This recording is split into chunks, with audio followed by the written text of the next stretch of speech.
guys, and welcome to the update for the 26th of February 2013. As usual, we're going to go through the news and I'll be giving you my opinions along the way. Now, it's been in the news this week that Google have actually released a new Chromebook, and it's called the Chromebook Pixel. Now, the interesting thing about it is it's around about £1,000 or $1,000 US, but it's got a really high resolution. In fact, it's the highest resolution notebook that's ever been made. And it's a touchscreen as well. It's 12.85 inches and it's 2560 by 1700. But the thing is with a Chromebook is that all of your apps really are all online. And if you don't have an internet connection, then it's not so useful. But they say that there are quite a few offline applications this time, and you can do photo editing and stuff on offline if you like. It has a dual-core i5 processor running at 1.8 GHz. It's got 4 GB of RAM, and it comes in either 32 or 64 GB storage through an SSD. But it also comes with 1 TB of storage through the cloud through Google Drive. The graphics come through the processor, so it uses Intel 4000 graphics. It costs $1,299 US, or for us over here in the UK, that's £1,049. So obviously that does seem like we're getting the raw end of the deal here, but it often works out that way, unfortunately. Now, that price is for the Wi-Fi model, but if you live in the US, then there's an LTE 4G model, but that costs slightly more at $1,449 US, but that also comes with the 64 GB of flash storage. Now, it's very interesting. Obviously, it's not technically trying to compete with the MacBook with Retina display, because that's almost twice the price, but it's kind of not really competing with the MacBook Air because of the screen. But it would seem that you do have the choice really between a MacBook Air and this Chromebook.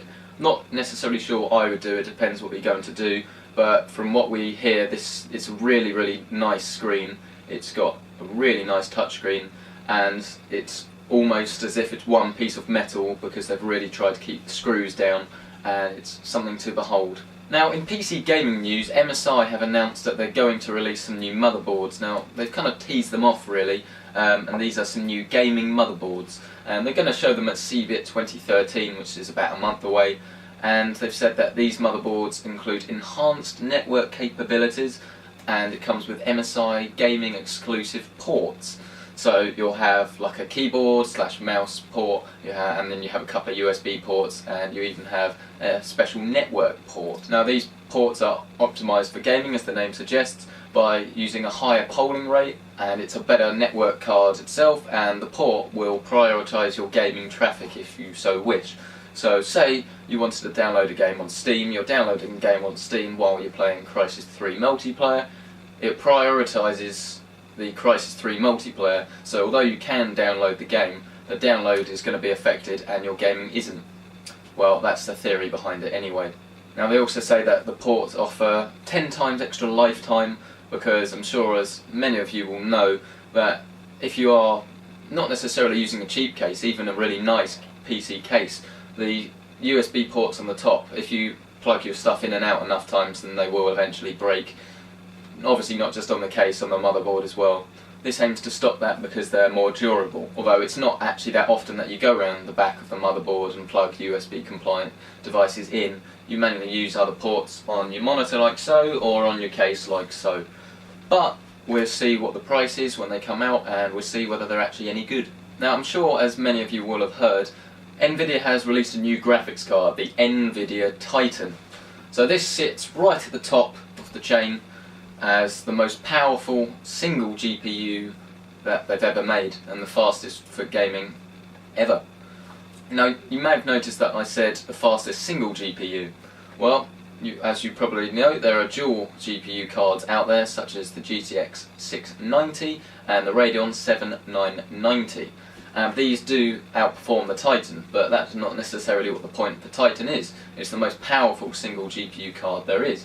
So you could stick up to 3 of them in SLI, but realistically that's pretty pointless because you've got way too much power than the games need. But if you want to do that, then by all means do that. Not only is it the fastest card out there, but it's marketed as the fastest and one of the quietest cards out there. Obviously it's going to be beaten by GT 640 for noise, but the point is that even at 100% load, it's still really quiet. After some testing, Hexus.net, they found out that it's only about 38 decibels under load, which is absolutely incredible and not really very audible at all. Now it also comes with GPU Boost 2, which, as the name suggests, is the second iteration of GPU Boost, and it sounds really good because rather than trying to set a frame rate target or setting other targets, you can set even more targets. So you can set a noise target, I believe, you can set a temperature target. All these things you can now do through GPU Boost, and it's a lot more intelligent, and you're going to be getting the most efficient use of your card. It does seem that NVIDIA are going down the efficiency route, and that's a very good thing, as many of you will know who have, say, SLI GTX 480s. They make a hell of a noise, and while they're pretty powerful, it's kind of pointless when you have that much noise that you can't really hear yourself think. But the NVIDIA Titan is priced about the same as the 690, so around about the £800 mark. So if you want to get your hands on them, they are available now, and they are incredibly powerful and incredibly quiet. Nokia have finally released their mapping services for all Windows phones, so not just Nokia phones. This HTC AX, for example, now receives their mapping services, which includes Nokia Drive, Nokia Maps, and their public transport app. Now, these are actually very good and really fantastic little sat-nav this.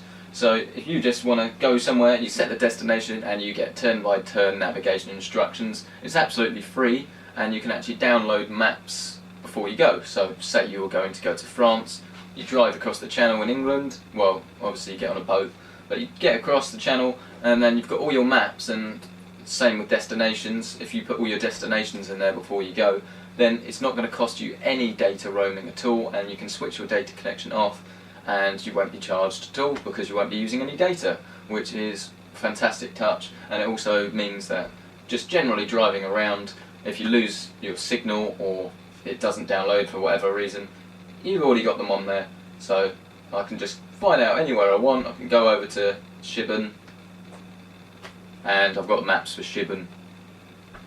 Good job, Nokia. Some news for us over here in the UK. BBC, the big Beeb, is releasing its second HD channel, which is BBC 2 HD, which is the third one they've released, but they're replacing BBC HD. So you're going to have BBC 1 HD, BBC 2 HD, and BBC HD, sadly, is not going to be around anymore. This isn't going to make too much difference to us. It's just going to mean that we have a simulcast of BBC 2 HD through the HD channel. Now it's going to be a simulcast, so you'll have BBC 1 HD showing all the BBC 1 HD stuff as you do now, and BBC 2 will do exactly the same thing with BBC 2 programmes showing on BBC 2 HD. Now this does mean that selected BBC 3 and BBC 4 programmes that were shown on the HD channel is going to cease to exist. So we have to see what happens later on, because now, unless they're very special programmes, I imagine that the BBC 3 and the BBC 4 programmes that were in HD are not going to be shown in HD anymore. What does it mean for anyone that doesn't live in the UK? Well, it means that if you do watch, say, like BBC America, I don't know if you have an HD one over there, but I imagine you do, there are going to be more programmes that are going to be available in HD, either to buy on Blu-ray or even streaming through Netflix and Hulu and whatever you use over there. Thank you for watching the update, it's always a pleasure, and as a little hinter, I've got a video coming up about monitors. Now, if you look at this one here, you will see that the colour is very different to this one there. More on that in a later video. Please subscribe, please like the video or dislike the video, and tell me why you dislike it. Thank you for watching, and I will see you next time.